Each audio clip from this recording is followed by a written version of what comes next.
Hello everybody, this is Mithril Zenith, and welcome to the first episode of a new series I'm going to call Samson vs. Arran. This is named after the Fire Emblem archetype, where you can get one or the other, but not both. Specifically, I am talking about in this series things where we might want it one way or we might want it the other, but there's no way for a game to have both, or at least having both is exceedingly limited. It would have to be really well executed to have both. And today we have the hot button issue of visible growths. Should growth rates be visible? Should they remain hidden? Let's talk about it. Now, in every single main series Fire Emblem game, growth rates have been invisible. There is no way in-game to view what your unit's growth rates are. Even in the games with fixed growths, even in the games where growth rates change based on what class you're in, growth rates are never visible in-game. How do people know all the growth rates? Well, the game's got data mined, and that information gets plastered all over Serena's Forest and wikis, and then gets channeled through Oifibot to Discord servers, all this different type of stuff. So, players who are expanding their reach beyond just playing the game and are in community or are looking stuff up about it have access to growth rates, have access to knowledge about the deeper characteristics of their units. Players who don't. Is this good? Is this bad? Let's talk about it. Now, the point of this, though, is to talk about the pros and the cons and just let them stand for themselves. If I forget any sort of arguments that you would make, or if I forget any details, let me know in the comments down below. Otherwise, subscribe to the channel, hit the like button, and let's get into it. First of all, let's talk about the pros of making growth rates visible.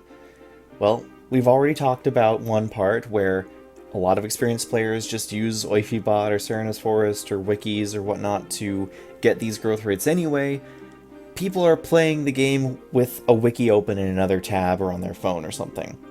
You want people to be immersed in the game, why not make that information visible in-game? Monster Hunter did this in Monster Hunter World and Monster Hunter Rise, and a lot of people consider that change one of the best quality of life changes Monster Hunter's ever made. Why wouldn't it work in Fire Emblem?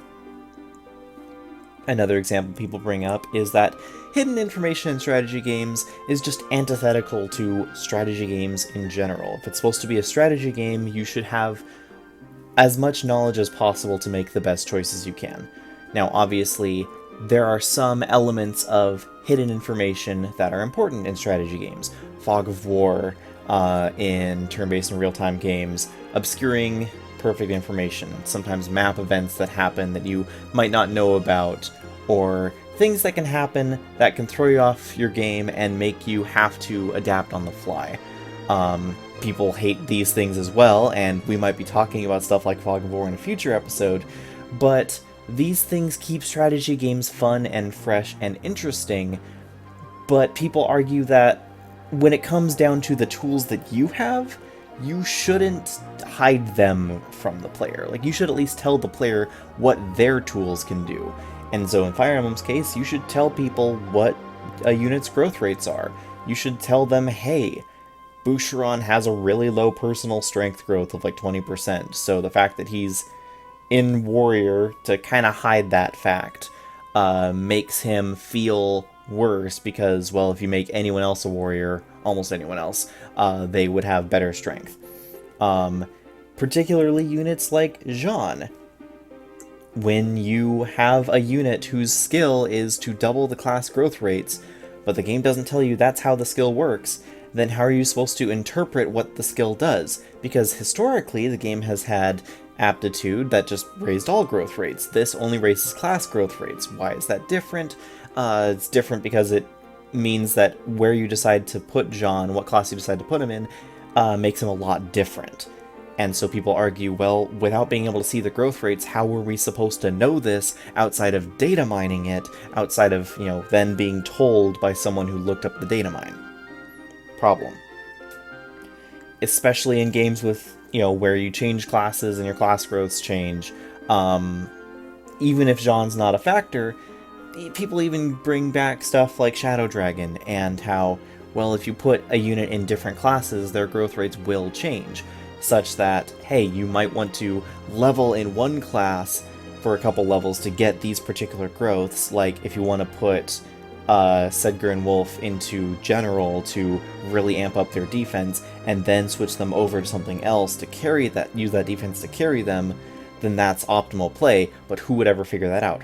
Also, speaking of Sedgar and Wolf, a lot of players, like myself included, never touched them because we saw pre-promotes with very low stats and said, what's the point? And didn't realize that all their growth rates had been amped up to absolutely absurd levels, and that made them the most broken units in the entire game. We didn't know that because the growth rates weren't visible. So, optimal play gets hampered by a lack of these resources, a lack of knowledge of these resources, a lack of knowledge of growth rates. That's the bottom line when people say we need growth rates to be visible. And there's a lot of Fire Emblem ROM hacks, a lot of GBA ROM hacks, by default include some code where you can switch on your stat screen to view growth rates. That is kind of the default in Fire Emblem ROM hacks right now. So you can most certainly play games where growth rates are visible on your first playthrough and have no problem whatsoever. Speaking of, I asked my audience, I asked my community, should growth rates be visible in Fire Emblem? As of this recording, it is overwhelmingly in favor of yes. Over half of the responders said yes, always should be available, and I gave the option that maybe, but only after beating the game, just to encourage something that I'm going to talk about in the cons section for this, to say, hey, we want these to be visible, but maybe there should be some limits on it for people who want to just play blind. I get it. I get the desire to play blind. I myself, sometimes when I'm playing through a game, when something is revealed to me, oh, this is how that works, my brain says, cool, I feel stupider now for not being the one to figure that out, and I don't want to do it, and I don't want to use it. So maybe there are people like me that, like, hey, you point them out, you tell them, hey, this is the super secret build to win the game, and then your brain says, thanks, I hate this game now because I got it spoiled for me, I got it ruined for me, I can no longer do my my build that I now know is suboptimal because someone told me there's an optimal thing here, and it makes me feel bad for what I'm doing. But let's talk now about the cons in that aspect. That revealing of optimality can ruin a lot of people's fun and joy in playing the game. Sometimes it's just the interest people have in characters. Some people say that, well, if I knew just perfect stats and growth rates and everything of all these characters, that transforms them from being interesting characters into just being lists of numbers, into just being spreadsheets. Just game pieces, not actual characters. Some people have that issue. Some people, it's the joy of discovery. People like figuring things out by feeling them out, learning for themselves. Maybe using units as they come, or trying to reclass them and see if that works, instead of just looking at the numbers and knowing if it would work or not. You get a lot of impromptu stories and personal experiences that kind of get lost when people decide to not even try to use certain units or certain builds because they're so suboptimal and they can see the numbers and know they're suboptimal. How many units do you think people would just not use because, oh, if they knew their growth rates were low, they wouldn't bother growing them? I don't know, but we do know two things that I really want to focus on for this. Obsession with growth rates is already a big problem in Fire Emblem, especially with newer players in the community, and revealing those growth rates might only exacerbate the issue, especially among newer players.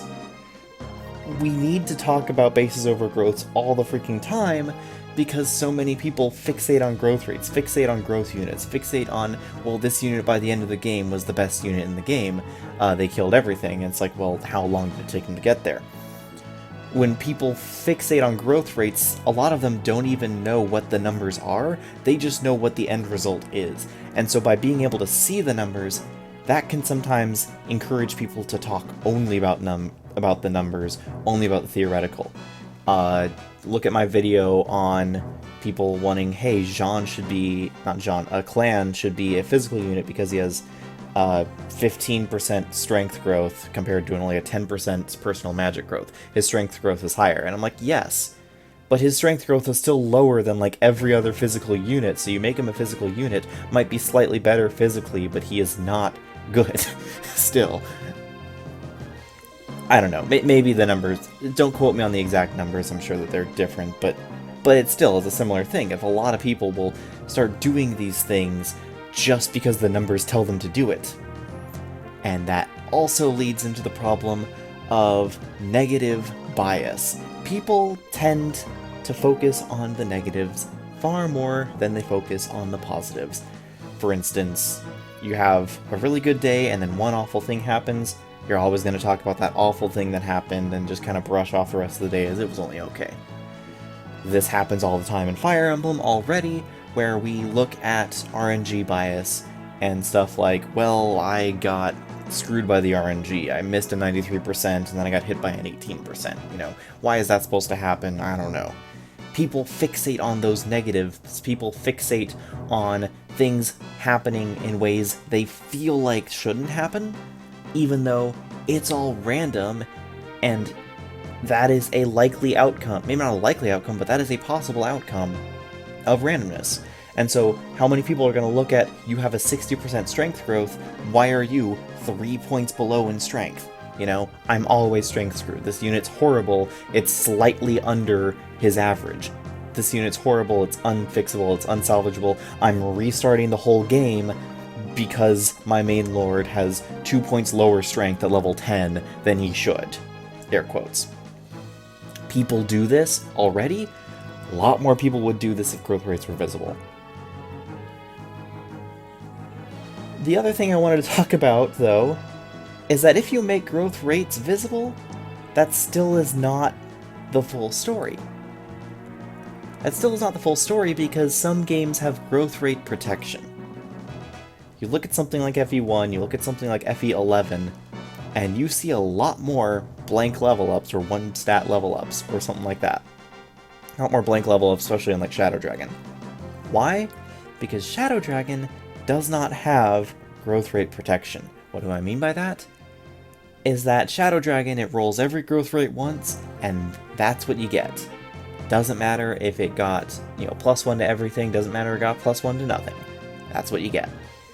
In a lot of Fire Emblem games, they have growth rate protection where if you don't roll a successful growth, it will roll again until you get at least 1, or in Three Houses' case, at least 2 stats on level up.